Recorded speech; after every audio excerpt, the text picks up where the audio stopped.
बिस्मिल्लाहिर्रहमानिर्रहीम। अस्सलाम वालेकुम नाज़रीन, आप यूट्यूब चैनल देख रहे हैं। मैं इमरान खान हूँ। इससे पहले कि मैं बाकी चीज़ें आपको बताऊँ, थोड़ा थोड़ा हमें अपने गिरबान में भी झांकना चाहिए। हमारे जो अपने जर्नलिस्ट हैं उनकी बात, लोग कहते हैं हम पेटी भाइयों का ख्याल रखते हैं, लेकिन आसमा शरादी साहिबा हमारी एक बड़ी अच्छी और बड़ी नामवर जर्नलिस्ट हैं, लिखती भी हैं और प्रोग्राम भी करती हैं। उन्होंने फरमाया था सन 2021 में 17/10/2021 यानी 17 अक्टूबर 2021 को उन्होंने एक ट्वीट लिखी थी और उसमें उन्होंने लिखा, एतवार बाज़ार जाने का इत्तफ़ाक हुआ और अवाम से हुकूमत के लिए वो मुग़ल्लज़ात सुनी कि अल्लाह की पनाह।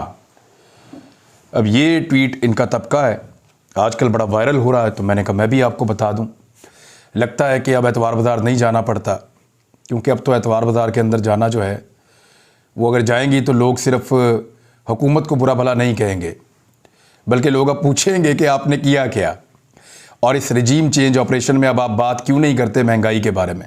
हमारे बहुत सारे साथी जो महंगाई के बारे में बहुत बात करते थे जब चीज़ें महंगी नहीं होती थी, जब बिजली आधी से कम कीमत पे थी, जब महंगाई 2 गुना कम थी, जब पेट्रोल जो है वो 100% कम कीमत पे मिल रहा था, जब बाकी सारी चीज़ें कंट्रोल में थी, लोग बेरोज़गार नहीं हो रहे थे, तब हमारे बहुत सारे सहाफ़ी रोज़ाना इन चीज़ों का रोना रोते थे।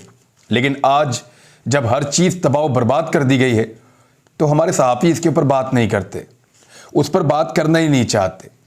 जाइए बाज़ार में देखिए लोग आज किस तरह से इस हुकूमत को दुआएं दे रहे हैं।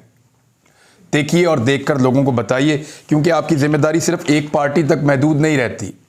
आपको बताना पड़ेगा कि अब हालात क्या हैं।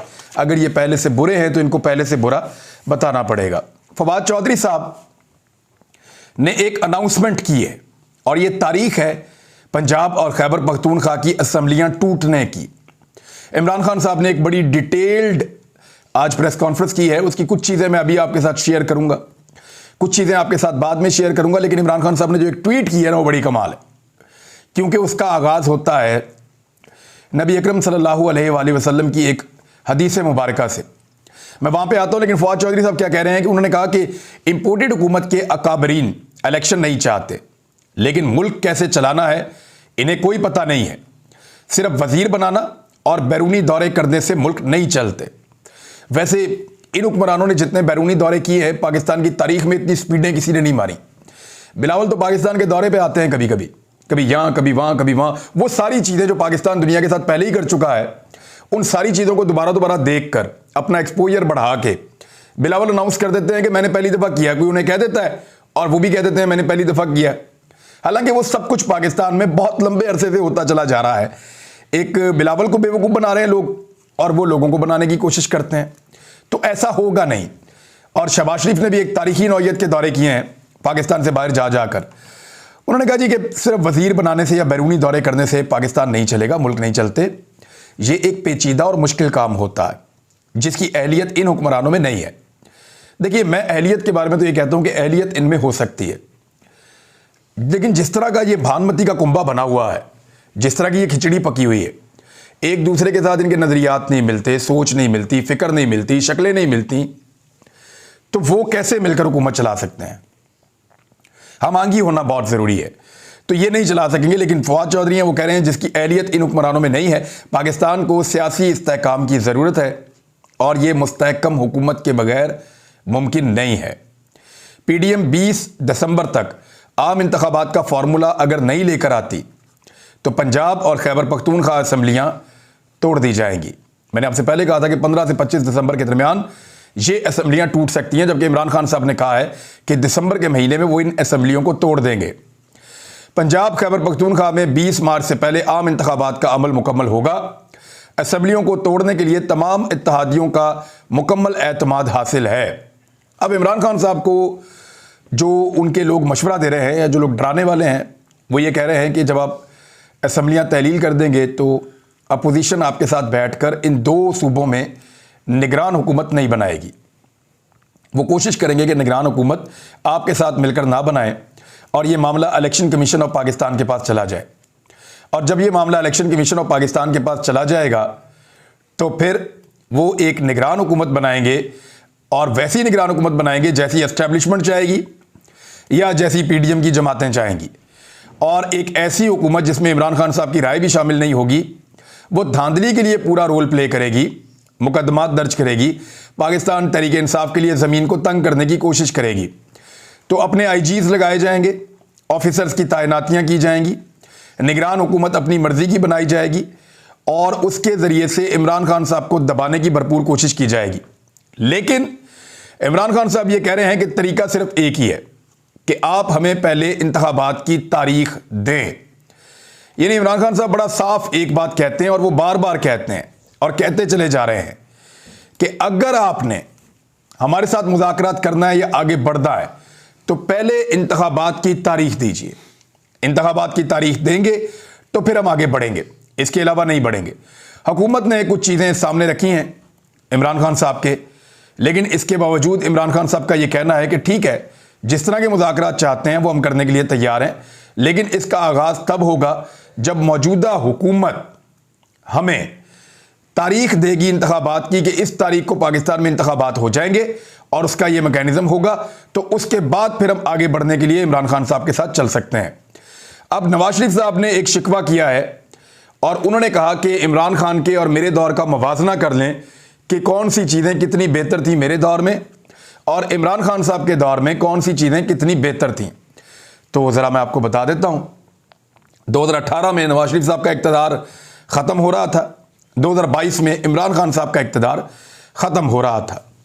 तो पहले तो आप देख लें जीडीपी साइज़, कोई भी मुल्क जितनी सर्विसेज पैदा करता है, कोई भी मुल्क जितने पैसे पैदा करता है, जितनी प्रोडक्शन करता है, सबको अगर इकट्ठा करें तो जीडीपी बनता है। नवाज शरीफ के दौर में जो जीडीपी का साइज़ था जब 2018 में ख़त्म हो रहा था तो 314 अरब अमरीकी डॉलर था। इमरान खान साहब के दौर में कोरोना वायरस आने के बावजूद जो जीडीपी का साइज़ था वो 383 अरब डॉलर था। रेमिटेंसेस जो गैर मुल्की पाकिस्तान में पैसा भिजवाते हैं, नवाज शरीफ के दौर में 19.6 अरब डॉलर था, इमरान खान के दौर में 31 अरब डॉलर ही सीधा आप कह दें, तो ये भी बहुत फर्क है। एक्सपोर्ट्स नवाज शरीफ के दौर में 24.7 अरब डॉलर थी, इमरान खान के दौर में 31 अरब डॉलर थी। जीडीपी पर कैपिटा 1768 डॉलर, यानी पाकिस्तानियों की जो इनकम है, फी पाकिस्तानी इनकम कितनी थी तो वो 1768 डॉलर, जबकि इमरान खान साहब के दौर में 1798 डॉलर, लगभग 30 डॉलर का इजाफा हुआ था इमरान खान साहब के दौरे हुकूमत में।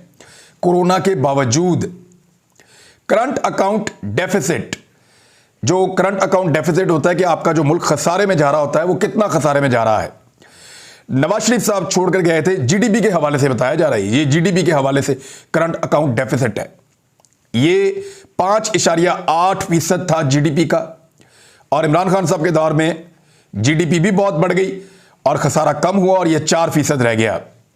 वीट प्रोडक्शन जो पैदावार है वो गंदम की 25.2 मिलियन मैट्रिक टन और इमरान खान साहब के दौर में 27.5 मिलियन मैट्रिक टन। चावलों की प्रोडक्शन 7.4 मिलियन मैट्रिक टन और चावलों की पैदावार इमरान खान के दौर में 9.3 मिलियन मैट्रिक टन।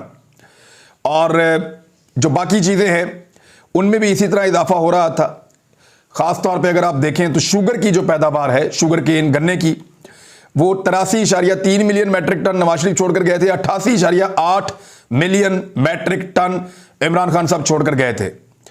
जो बिजली नवाज शरीफ के दौर में पैदा की जा रही थी वो 80 अरब यूनिट पैदा किए जा रहे थे, जबकि इमरान खान के दौर में 116 अरब यूनिट पैदा किए जा रहे थे।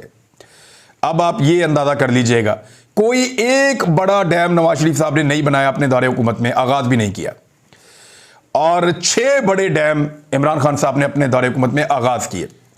नवाज शरीफ जो पाकिस्तान की ग्रोथ छोड़ के गए थे वो काफी कम थी, इमरान खान साहब ने 2 साल लगातार 6% के करीब इस ग्रोथ को पहुंचाया है, और शहबाज शरीफ साहब अब विदाउट ग्रोथ पाकिस्तान को ले आए हैं। यानी पाकिस्तान की जो तरक्की की शरह है, जो ग्रोथ है, वो अब 0 के करीब है, बहुत नीचे लेकर आ गए हैं। 6% पे इमरान खान साहब ने पहुंचाई हुई थी। इमरान खान साहब ने जो ट्वीट किया वो मैं आपको बता देता हूं। उनकी प्रेस कॉन्फ्रेंस में कुछ अहम बातें थी। एक तो वो इलेक्शन चाहते हैं फौरी तौर पे, और दिसंबर में वो अपनी दोनों हुकूमतें तहलील कर देंगे, फिर वो इंतखाबात की तरफ जाएंगे।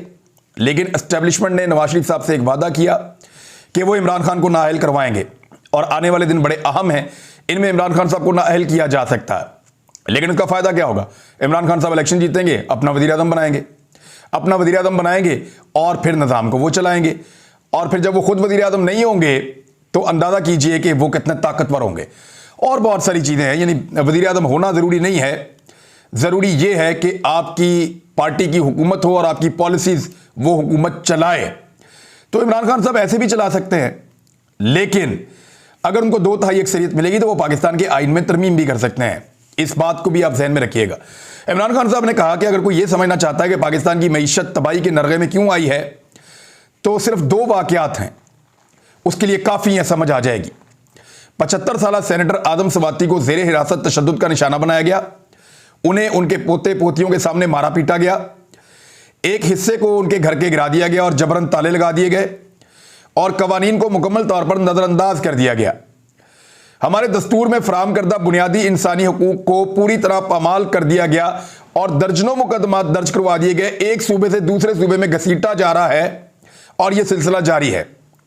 इसके बरक्स अरबों रुपए की करप्शन और मनी लॉन्ड्रिंग में मुलव्वस सलमान शहबाज नामी एक इश्तिहारी को NRO 2 के जरिए झाड़ पूंछ करके पाक साफ कर दिया गया और अब वो पाकिस्तान लौट आया है।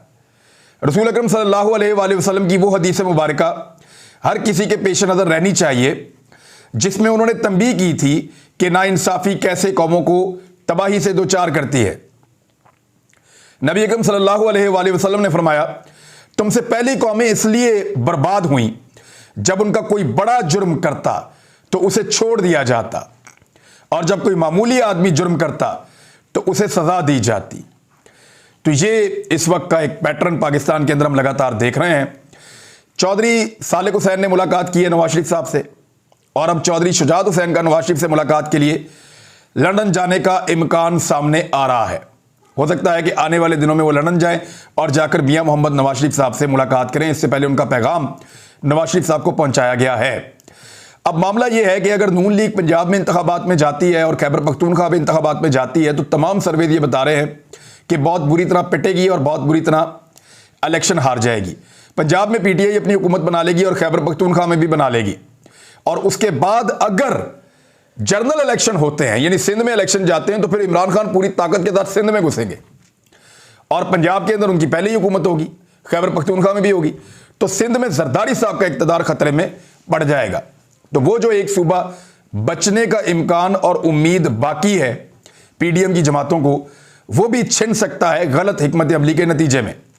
और जो शहबाज शरीफ अभी तक इस मुल्क की इकॉनमी को दुरुस्त नहीं कर सके, जो अभी तक इस मुल्क को मुश्किलात से नहीं निकाल सके, उसकी क्या गारंटी है कि 3 महीने के बाद या 6 महीने के बाद वो मुल्क को मुश्किलात से निकाल देंगे।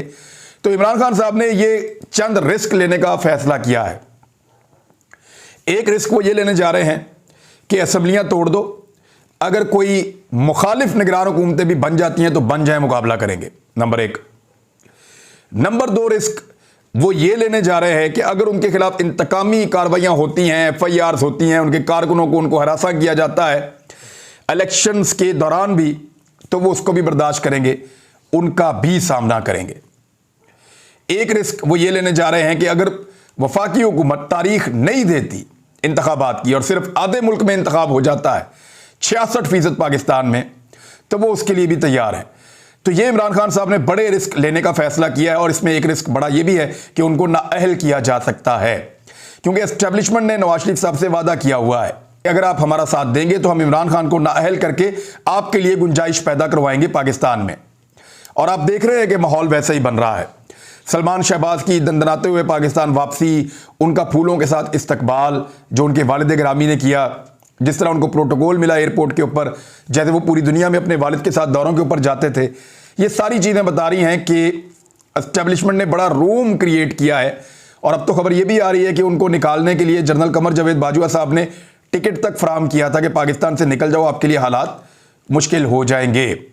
तो अब देखना यह है कि मौजूदा एस्टेब्लिशमेंट नवाज शरीफ से किया हुआ अपना वादा जो है, जो पहले वादा हुआ है, वो वादा पूरा करके इमरान खान को नाअहल करती है या फिर पाकिस्तान के अंदर हकीकत में अपने आप को न्यूट्रल करके इन पॉलिटिकल पार्टीज को इलेक्शन के मैदान में मुकाबले के लिए उतरने देती है। फजल रहमान साहब ने दोबारा से एस्टेब्लिशमेंट के ऊपर इल्ज़ामात लगाना शुरू कर दिए हैं, इदारों को टारगेट करना शुरू कर दिया है क्योंकि उनको जब फील्ड में जाते हैं तो उनको नजर आ रहा है कि अब हमें इलेक्शन नहीं मिल रहा, इलेक्शन में अब हम जीत नहीं रहे, हमें सीटें नहीं मिल रही, तो उसका मलबा किस पर डालना है? तो डालना तो एस्टेब्लिशमेंट पे ही होगा। तो वो एस्टेब्लिशमेंट में मलबा डालने के लिए अपनी तैयारी शुरू कर चुके हैं फजलुर रहमान साहब। दूसरी जानिब कुछ खबरों को आप ज़हन में रखिएगा, आपको इलेक्शन बिल्कुल करीब आते हुए दिखाई देंगे। खैबर पख्तूनख्वा में और पंजाब में मुस्लिम लीग नून ने भी अपने कन्वेंशन शुरू करने का फैसला कर लिया है। वो वर्कर्स कन्वेंशन करने जा रहे हैं 11 तारीख से 17 दिसंबर तक। इसका मतलब आप समझिए कि उनको भी पता है कि यहां पे इलेक्शन हो सकता है और इलेक्शन में मुकाबला करना पड़ेगा। मुस्लिम लीग नून के एक बड़े ज़ीरक सियासतदान हैं और मैं उनका शुमार उन लोगों में करता हूं जो मुस्लिम लीग नून के अंदर शानदार लोग हैं, डॉक्टर तारक फजल चौधरी। उनको ये जिम्मेदारी दी गई है 13 दिसंबर को वो इस्लामाबाद में वर्कर्स कन्वेंशन करेंगे और उसके बाद फिर ये आगे बढ़ता चला जाएगा मामला। और ये फैसला PMLN ने किया है। लगता है उनको भी आइडिया है कि उनको इन 2 सूबों में इलेक्शन में जाना पड़ेगा, जबकि PTI ने इलेक्शन कराओ मुल्क बचाओ जो अपनी मुहिम है उसका दायरा पूरे मुल्क के अंदर फैला दिया है और अब पूरे पाकिस्तान के अंदर इस सिलसिले में रैलियां शुरू होने जा रही हैं ताकि जो PTI के कारकुन हैं वो मुतहर्रिक रहें और एक गैप पैदा ना हो। अब तक के लिए इतने, अपना ख्याल रखिएगा, अपने इस चैनल का भी। अल्लाह हाफिज़।